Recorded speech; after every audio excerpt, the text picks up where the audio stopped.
Bismillahirrahmanirrahim. Assalamualaikum warahmatullahi wabarakatuh. Alhamdulillah, kita jumpa di video yang baru. Pada kali ini saya nak berkongsilah, syukur alhamdulillah gugur lagi. Ni ada satu. Yang sana tu saya nampak ada satu lagi tadi. Tu. Jom kita ambil sekarang. Okey. Ni satunya. Dan ni satu. Ada dua.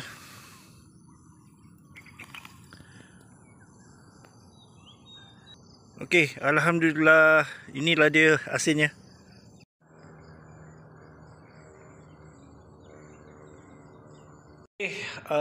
Buah durian ni yang saya dapat di kebun tadi saya dah bawa balik.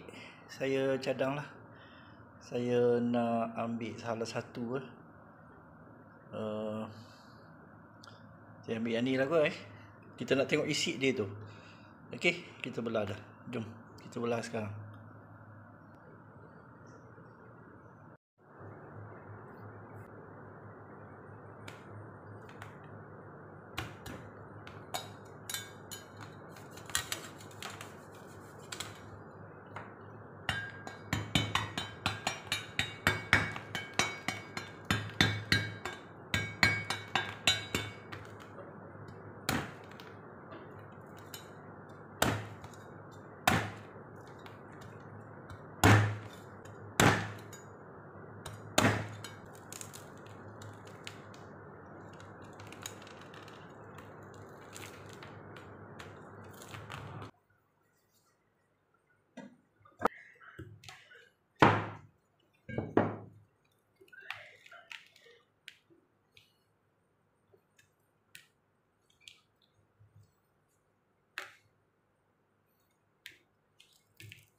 Okey, alhamdulillah elok semua isinya.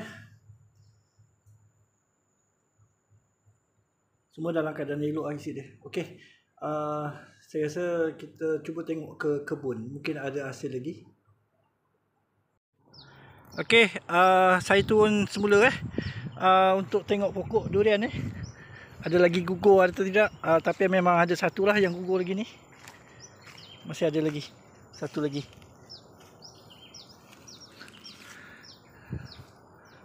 Okey tapi kat situ nampak ada semut sikit lah. So tak apa lah. Nanti kita saya rasa boleh diuruskan lah. Okey, itu sajalah perkongsian untuk video pada kali ini.